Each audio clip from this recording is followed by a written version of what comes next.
دیگر مذاہب کے جو لوگ ہیں ان کے ساتھ اپنے تعلقات کو قائم رکھیں اور کس طریقے سے ہم اپنے معاشرے کو ایک بہتر اور خوشگوار معاشرہ بنا سکتے ہیں۔ بہت شکریہ ڈاکٹر صاحب۔ ڈاکٹر صاحب یہ بتائیے گا کہ ہم اپنے معاشرے کے اندر دیکھتے ہیں کہ طرح طرح کی غلط فہمیاں پائی جاتی ہیں۔ آپ کے ادارے نے ایک بڑی خوبصورت تقریب کا انعقاد کیا، لیکن ہم یہ دیکھ رہے ہیں کہ اسی معاشرے کے اندر مذہب کا نام لے کر ہی اس طرح کی چیزیں سوسائٹی میں پیدا کی جاتی ہیں کہ جو پرابلم کا سبب بنتی ہیں۔ تو کیا کہیں گے اس پر آپ؟ صبوخ بھائی، آپ کا شکریہ کہ آپ نے یہ بڑے اہم بات کی۔ اصل میں ہمارے ہاں کبھی تو ہم بیسک بدقسمتی یہ ہے کہ مذہبی تعلیمات کو ڈسٹارٹ کیا جاتا ہے، انٹرپریٹیشنز کو ڈسٹارٹ کیا جاتا ہے، اور اس کے بعد پھر کبھی اس کا مس یوز کیا جاتا ہے اور کبھی اس کو ابیوز کیا جاتا ہے۔ تو غیر مسلموں کے حوالے سے بھی یہی رویے ہیں، یعنی غیر مسلموں کا تحفظ، ان کے عبادت گاہوں کا تحفظ، ان کے حقوق کا تحفظ، یہ اسٹیبلشڈ پرنسپلس ہیں قرآن کے اور رسول اللہ صلی اللہ علیہ وسلم کی، یہ سننا ہے۔ ہم رسول اللہ صلی اللہ علیہ وسلم کے ساتھ محبت کا اظہار تو کرتے ہیں، دعوے تو کرتے ہیں، لیکن آپ صلی اللہ علیہ وسلم کی اس سنت کا ذکر نہیں کرتے، اس کو عمل میں نہیں لاتے۔ بلکہ میں تو یہ سمجھتا ہوں کہ جو کچھ کبھی کبھی ہمارے معاشرے میں ہوتا ہے، جیسے جڑا والا میں ہوا، تو یہ نہ صرف اسلامی تعلیمات کے خلاف تھا بلکہ یہ رسول اللہ صلی اللہ علیہ وسلم کی سنت کے بھی خلاف تھا۔ اور بدقسمتی یہ ہے ہماری کہ بعض لوگوں نے یہ یعنی اسلامی سلوگنز کے تحت یہ کرنے کی کوشش کی۔ تو اس قسم کی تقریبات کے ذریعے ہمیں عوام الناس کو، پڑھے لکھے علمی لوگوں کو اور دوسری کمیونٹیز کو یہ بتانے کی ضرورت ہے کہ اسلام کیا ہے، اسلام کس طرح بین المذاہب اور مختلف برادریوں کے درمیان اچھے تعلقات کو پروموٹ کرتا ہے۔ اور یہ ہمیں جاننے کی ضرورت ہے کہ اسلامی سماج کبھی بھی صرف مسلمانوں پر مشتمل نہیں ہوتا، اسلامی سماج ان تمام لوگوں پر مشتمل ہوتا ہے جو اس سماج میں رہتے ہیں، اس میں مسلمان بھی ہوتے ہیں، اس میں غیر مسلم ہوتے ہیں، اور اسلام غیر مسلموں کے انفرادی اور اجتماعی حقوق کا کما حقہ تحفظ کرتا ہے۔ یہی قرآن پاک کی تعلیمات ہیں اور یہی رسول اللہ صلی اللہ علیہ وسلم کی سنت ہے۔ تو اسی قسم کی سنتیں جو ہیں ان کو یاد کرانے کی کوشش ہمیں کرتے رہنا چاہیے۔ ہمیں یاد رکھنا چاہیے کہ جنگ بدر، جنگ احد اور جنگ خندق، یہ وہ بنیادی جنگیں تھیں جس کا بہت اہم حصہ ہے اسلام کی پروٹیکشن میں۔ ان میں مسلمانوں نے بھی حصہ لیا اور مسلمانوں کے ساتھ میثاق مدینہ کی روح سے غیر مسلموں نے بھی اس میں حصہ لیا، بلکہ جو ان جنگوں کے شہداء کی فہرست ہے اس فہرست میں مسلمانوں کے ساتھ غیر مسلم بھی شامل ہیں۔ تو یہ چیزیں ہم بھولے ہوئے ہیں، ہمیں ان کو یاد رکھنے کی ضرورت ہے۔ اسی لیے یہ سیمینار منعقد کیا گیا۔ اس کی باقاعدہ ایک ایکشن پلان اور پالیسی ریکمنڈیشنز ہیں، اور یہ پالیسی ریکمنڈیشنز ہم گورنمنٹ کو بھی بھجوائیں گے، مختلف کمیونٹیز کو بھی بھجوائیں گے، تاکہ ان کے مطابق ہم اپنے معاشرے کی تشکیل جدید کریں۔ یہاں پہ جو بہت ساری گمراہیاں پھیلی ہوئی ہیں ان گمراہیوں کو دور کریں۔ یعنی آپ دیکھیں کہ اسلامی تعلیمات کی روح سے کمیونٹی کے اندر رہنے والے غیر مسلموں کے کچھ فرائض ہیں اور کچھ ان کے حقوق ہیں۔ آج اس سیمینار میں یہ کہا گیا کہ آج تک کوئی ایسا انسیڈنٹ رپورٹ نہیں ہوا کہ یہ کہا جائے کہ ان غیر مسلم کمیونٹیز نے مسلمانوں کے خلاف یا پاکستان کے خلاف کچھ کیا ہو۔ تو میجورٹی کو بھی اس چیز کا خیال رکھنا چاہیے کہ غیر مسلموں کے حقوق کا تحفظ یہ اسلام کی تعلیمات کا عین تقاضا ہے۔ اچھا ڈاکٹر صاحب نے بہت ہی اہم نکات بیان کیے۔ ایک چھوٹا سا سوال خدشے کی صورت میں اکثر اوقات اذہان میں پیدا ہوتا ہے کہ جب بھی امریکہ میں، برطانیہ میں، یورپ میں اسلامی تعلیمات کے خلاف یا اسلامی ثقافت کے خلاف یا پیغمبر اسلام صلی اللہ علیہ وآلہ وسلم کے خلاف کوئی بھی کارروائی ہو جاتی ہے، کوئی اہانت کا واقعات آتے ہیں، تو ہم پاکستان کے اندر اس کا جو ٹارگٹ سمجھتے ہیں وہ پاکستان کے جو مسیحی ہیں یا پاکستان میں دیگر مذاہب کے جو لوگ ہیں، ہم سمجھتے ہیں کہ کیونکہ یہ بھی اسی ایجنڈے کے مطابق ہیں۔ تو یہ جو اتنی بڑی غلط فہمی ہے کہ ہم سوچتے نہیں ہیں کہ جس طرح دنیا بھر میں جو لوگ اسلام کا نام لے کر دہشت گردی کرتے ہیں، تو ہم سب یہ کہتے ہیں کہ ان کا ہم سے کوئی تعلق نہیں، تو اسی طرح ان کا ان کے ساتھ کیسے تعلق ہو سکتا ہے؟ تو میں یہ چاہ رہوں گا کہ یہ بڑا موقر پلیٹ فارم ہے، اس پلیٹ فارم کے ذریعے آپ یہ پیغام بھی لوگوں تک پہنچائیں کہ لوگوں کو ایک سینسیبلٹی کا مظاہرہ کرنا چاہیے، اقلیت پسندی کا اور ریشنل کے ساتھ چلنا چاہیے۔ تو کیا پیغام دینا چاہیں گے کہ تاکہ لوگ اس بات کو سمجھیں کہ اس چیزوں کو فرق ہے، اور علماء کو منبر و محراب کے ذریعے یہ فرق بتانا چاہیے؟ دیکھیں، اس میں بہت ساری غلط فہمی ہے۔ آپ کو پتہ ہے کہ یورپ میں مڈل ایجز میں ریلیجن کے نام پہ بہت ظلم و ستم ہوئے، اور نٹشے نے تو اس کی سارا جو فلسفی ہے وہ یہی ہے۔ تو اس وجہ سے جو یورپ کے اندر علمانیت ہے یا ایتھیزم ہے، وہ کسی خاص مخصوص ریلیجن کے خلاف نہیں ہے، بلکہ وہ تمام مذاہب کے خلاف ہے۔ اور یہ ان کے ہاں ایک نارمل فینومینا ہے کہ وہ ریلیجس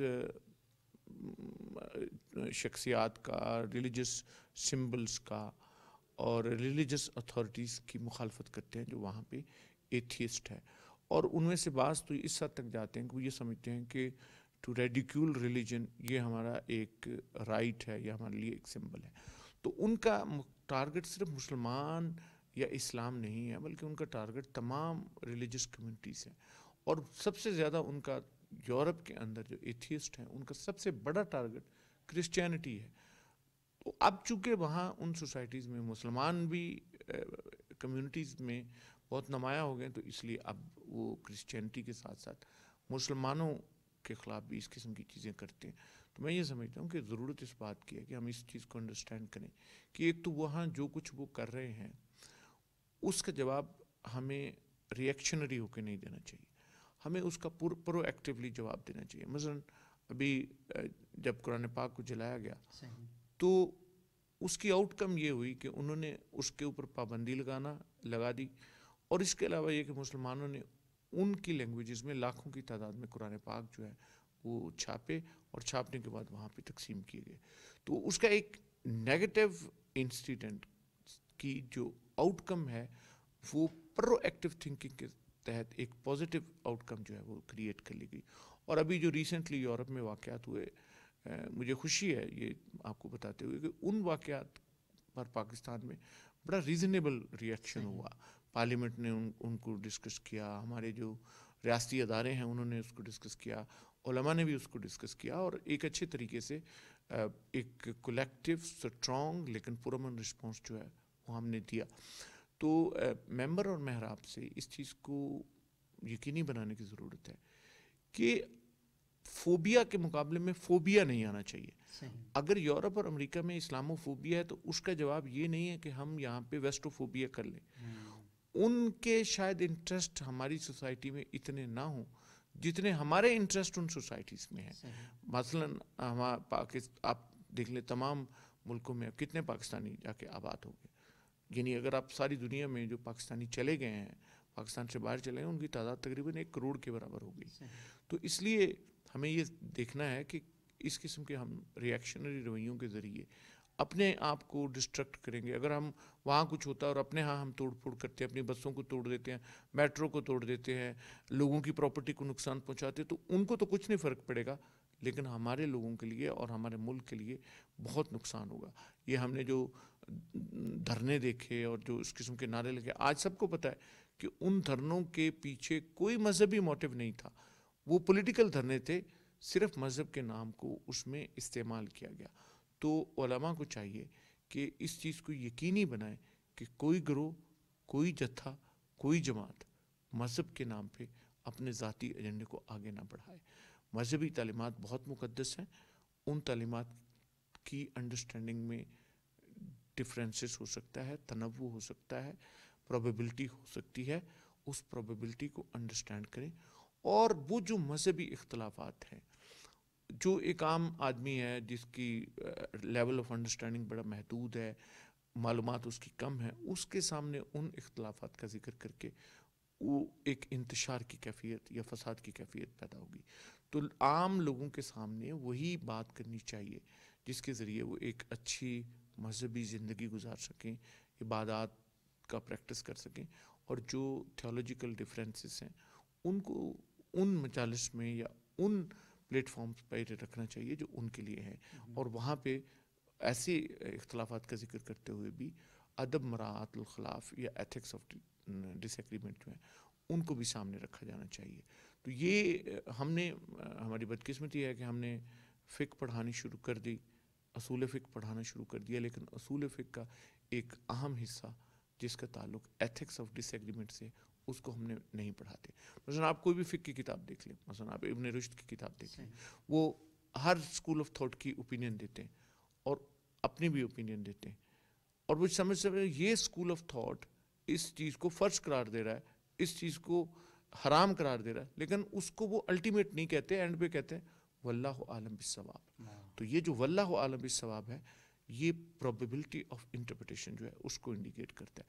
تو ہمیں اپنے رویوں میں یہی چیز انڈرسٹینڈ کرنے کی ضرورت ہے، اور یہ ریئلائز کرنے کی ضرورت ہے کہ یورپ کے اندر جو اینٹی ریلیجس سینٹیمنٹس ہیں ان کی ایک ہسٹری ہے. آپ جانتے ہیں وہاں کس طرح نیشن سٹیٹ کے درمیان کلیش ہوتا رہا، اور ظاہر ہے کہ اس میں 400 سال ہاں جی 400 سال میں وہاں لڑائیاں ہوتی رہی، اور مذہب کے نام پہ وہاں بہت ظلم ہوا اس سماج میں، اور اس مذہب کے ریاکشن کے طور پہ ماڈرن ریاستیں جو ہیں وہ وجود میں آئی، اسٹیٹ نیشن سٹیٹس آئیں، کانسٹیٹیوشنلزم آیا، وہاں پہ رائٹس کے تحفظ کی بات ہوئی. ہمیں پرو ایکٹیولی یہ دنیا کو بتانے کی ضرورت ہے، اسکالرس کو، علماء کو، کہ ہر ایک کو اظہار رائے کی آزادی حاصل ہے، لیکن کسی کو یہ حق حاصل نہیں ہے کہ وہ اظہار رائے کی آزادی کے نام پہ مذاہب کو ریڈیکیول کرے یا ان کو ابیوز کرے. یہ بڑی امپورٹنٹ چیز ہے جس کو پروموٹ کرنے کی ضرورت ہے. تو میں سمجھتا ہوں کہ جو ایک ٹریڈیشنل رویہ پاکستان میں ہوتا تھا، اس سے ہٹ کے ریسنٹلی بہت اچھے رویے جو ہیں وہ پروموٹ ہوئے. اگرچہ جڑا مالا واقعہ جو ہے اس نے کچھ نیگیٹیوٹی کو کریٹ کیا، لیکن اسی واقعے کے ریئیکشن میں بھی آپ دیکھیں کہ باقی کمیونٹیز نے بعد میں ریئیکٹ کیا، وہاں کے مسلمان ریلیجس لیڈرز نے پہلے ریئیکٹ کیا، اور انہوں نے اس حد تک گئے کہ جو چرچز جو ہے ان کو جلایا گیا تھا، انہوں نے اپنی مساجد کے دروازے ان کے لیے اوپن کر دیے، اور ان سے کہا کہ آپ ان مساجد میں آ کے عبادت کریں. تو میں سمجھتا ہوں کہ یہ اچھی تصویریں ہیں جس کو سامنے لانے کی ضرورت ہے. اور پھر میں کہوں گا کہ لوگوں کی تعلیم و تربیت اور دین کی درست فہمی کے لیے جو بہت اہم چینل ہے وہ ممبر اور محراب ہے، اور اس کا درست استعمال بڑا ضروری ہے. اچھا ڈاکٹر صاحب، بہت ہی اہم بات آپ نے کی، اور سب سے اچھی بات آپ کی کہ ایک غلاظت کے ڈھیر پر جو پھول مہکانا ہے اور وہاں پیدا کرنا، یہ سب سے امپورٹنٹ بات ہے. آپ نے یہ بات کہی کہ ممبر و محراب کا کردار اہم ہونا چاہیے، اور آپ نے بڑی درست نشاندہی کی کہ بعض اوقات پرابلم بھی ان میں سے کچھ حصے کی، اکثریت ماشاءاللہ بہت ہی اچھا ایکٹ کرتی ہے، کچھ لوگوں کی طرف سے پرابلم پیدا ہوتے ہیں. تو آپ کا ایک بہت زبردست پلیٹ فارم ہے، اور ایک بڑے عرصے سے آپ پاکستان میں اس ڈائیورسٹی کو اپریشیٹ کرنے کے لیے، اس کو ایکسیپٹ کرنے کے لیے کام کر رہے ہیں. تو مجھے بتائیں ڈاکٹر صاحب کہ کیا IRI کا یہ ادارہ ان تنظیموں کو اور ان علماء کو جن کے ہاں ابھی تک سٹل وہ غلط فہمیاں پائی جاتی ہیں، نظری حوالے سے پائی جاتی ہیں یا کسی بھی وجہ سے پائی جاتی ہیں، تو کیا آپ ان کا بھی کوئی اہتمام کرتے ہیں کہ انہیں بلائیں، ان کے ساتھ بھی کوئی سیشن کریں اور انہیں بتائیں کہ پاکستان کا مستحکم مستقبل جو ہے وہ اس طرح کے واقعات کی وجہ سے مزید تباہ ہو جاتا ہے، تو آپ کچھ اپنا کردار ادا کریں؟ جی سبوک بھائی، آپ جانتے ہیں ہمارا ایک انیشیٹو ہے پیغام پاکستان. اس انیشیٹو میں ہم نے تمام مکاتب فکر کے علماء کو اکٹھا کیا. اس میں 6000 کے قریب علماء جو ہے اس پہ متفق ہوئے ہیں، اور اس میں بعض ایسے علماء بھی شامل ہیں جن کے ویوز بعض لوگوں کے نزدیک قابل قبول نہیں ہے، لیکن ہم نے ان کو بھی انگیج کیا. اور ایک چیز میں پوری قوم کے سامنے رکھنا چاہتا ہوں کہ پچھلے، آپ لوگ جانتے ہیں کہ 4-5 سال پہلے جب بھی محرم ہوتا تھا تو اس میں فسادات ہوتے تھے، اور پچھلے 4-5 سال سے ایسا نہیں ہوا. تو اس کا سبب کیا؟ اس کا سبب یہ ہے کہ ان لوگوں کو انگیج کیا جاتا ہے، اور ہر محرم سے پہلے ریلیجس لیڈرشپ کو پیغام پاکستان کے پلیٹ فارم کے ذریعے ہم انگیج کرتے ہیں، ان کو اکٹھا کرتے ہیں، اور کبھی ان کی ان کیمرہ کبھی آف کیمرہ میٹنگز ہوتی ہیں، اور اس میں تمام قسم کے لوگوں کو بلائے. یعنی ہمارا طریقہ یہ ہے کہ پہلے ایک گروپ کو بلائیں، پھر دوسرے گروپ کو بلائیں، بعد میں دونوں کو اکٹھا کر لیں. اور یہ ہم اس وقت پھر کر رہے ہیں. آج کل آپ نے دیکھا ہوگا کہ سوشل میڈیا کے اوپر ایسے ہی لا یعنی قسم کے مباحث کو چھیڑا جاتا ہے. وہ لائکس لینے کے لیے اور ویورشپ لینے کے لیے جو سیٹلڈ ایشو ہیں یا پرانے ایشوز ہیں ان کو اٹھایا جاتا ہے اور اس کے اوپر پھر ایک طوفان بدتمیزی پیدا کیا جاتا ہے. اور اس نے ایک نئی سچویشن جو ہے وہ خطرناک قسم کی پیدا کی ہے. اور میں آپ کو یہاں پہ یہ بتانا چاہتا ہوں کہ نفرت انگیزی، کسی کے ساتھ نفرت کرنا، کسی شخصیت کو ابیوز کرنا، کسی کے اوپر الزام لگانا، یہ دنیا کی کسی مذہبی تعلیم کا حصہ نہیں ہے اور نہ ہی یہ مذہب سے اس کا کوئی تعلق ہے. یہ ایک یارڈ سٹک ہے جس کو سمجھنے کی ضرورت ہے کہ کوئی مذہب ظلم، جبر، زیادتی اور کسی دوسری شخصیت کو ابیوز کرنا یا اس کو برا بھلا کہنے کی تعلیم نہیں دیتا. تو ہم یہاں پہ پھر ہوتا یہ کہ ایک شخص کوئی بات کرتا ہے تو دوسرا اس کا ریئیکشن پہ آ جاتا ہے. پھر وہ جو ریئیکشنری مائنڈ سیٹ ہے نا، تو وہ اس ریئیکشن سے پھر جو ہے وہ سماج کے اندر آگ لگتی ہے اور اس آگ سے بڑی تباہی ہوتی ہے. تو ہماری کوشش ہوتی ہے کہ ہم اس قسم کی آگ کو روکنے کی کوشش کریں. کافی حد تک کامیابی ہوئی ہے، لیکن سٹل ابھی ہمیں بہت کچھ کرنا ہے.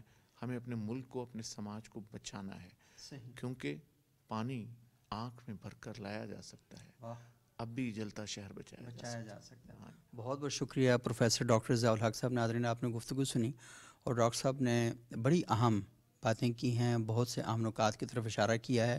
اور یہ بات بڑی اہمیت کی حامل ہے کہ ہم نے اپنے معاشرے کو اگر بچانا ہے تو ہم لڑ جھگڑ کے نہیں بچا سکتے. ہمیں اپنی میموری جو ہے اس میں سے کچھ چیزوں کو ڈیلیٹ کرنا ہوگا، کچھ چیزوں کو ریموو کرنا ہوگا، کیونکہ ہماری میموری جو ہے وہ لڑائی اور جھگڑے کی ہے، ہماری میموری انتشار اور افتراق کی ہے.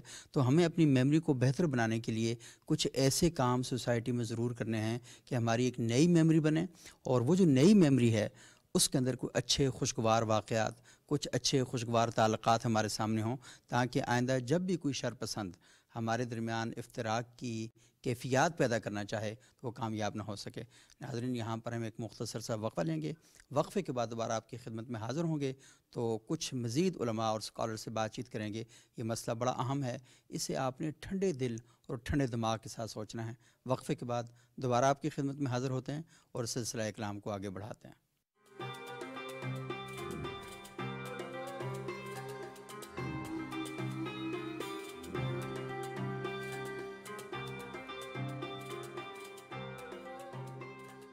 ناظرین، وقفے کے بعد ایک بار پھر پروگرام ابتدا میں خوش آمدید. آج ہم گفتگو کر رہے ہیں اسلامی تعلیمات ہمیں کیا حکم دیتی ہیں، کیا ہدایات فراہم کرتی ہیں کہ دیگر مذاہب سے تعلق رکھنے والے جو لوگ ہیں ان کے ساتھ ہمارا رویہ کیسا ہونا چاہیے.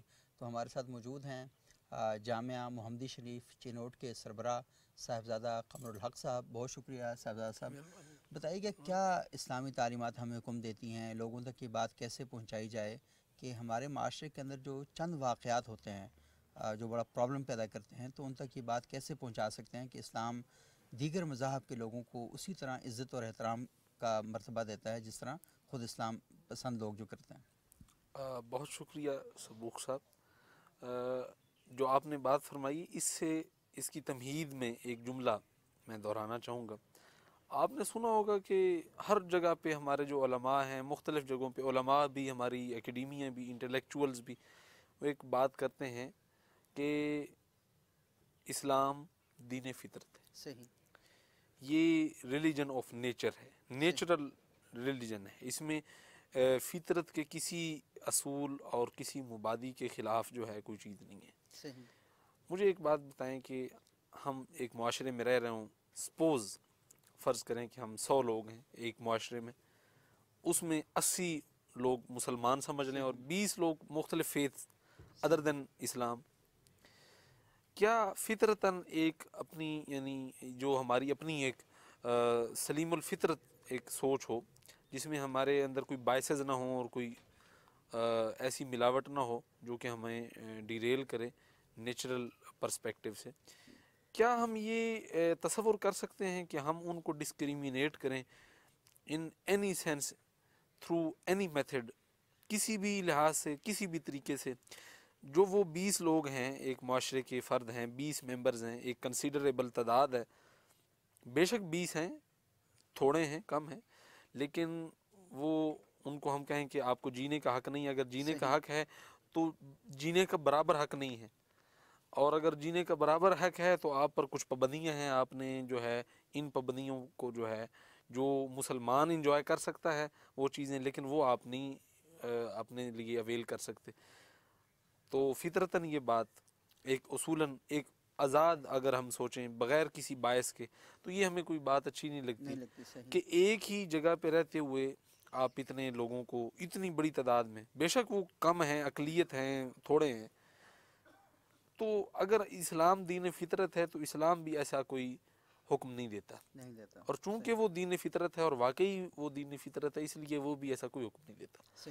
رسول اللہ صلی اللہ علیہ وسلم کا جو طرز عمل ہے، جو ان کا کنڈکٹ ہے پریکٹیکل، ان کی جو لائف میں ایز ہیڈ آف اسٹیٹ، اور ایون جب وہ ہیڈ آف اسٹیٹ نہیں تھے، جب وہ صرف دائی تھے، پریچر تھے، تو اس وقت ہم دیکھتے ہیں کہ انہوں نے ان طبقوں جن کے ساتھ ان کا خواہ نظریاتی اختلاف تھا، خواہ مذہبی اختلاف تھا، خواہ جو ہے ان کے ساتھ کسی قسم کا ثقافتی اختلاف تھا. کچھ ہمارے سامنے چیزیں ہیں کہ کچھ لوگ جو تھے رسول اللہ صلی اللہ علیہ وسلم کے یعنی وصال پر ملال کے حوالے سے مدینہ منورہ میں انہوں نے یعنی ایون حضرت عمر رضی اللہ تعالیٰ عنہ، وہ ان کا ایک جو بیک گراؤنڈ تھا، ان کا جو مینٹلٹی تھی، وہ ایک یعنی وہ انہوں نے ریئیکشن کا اظہار کیا، مختلف ریئیکشنز کا اظہار کیا.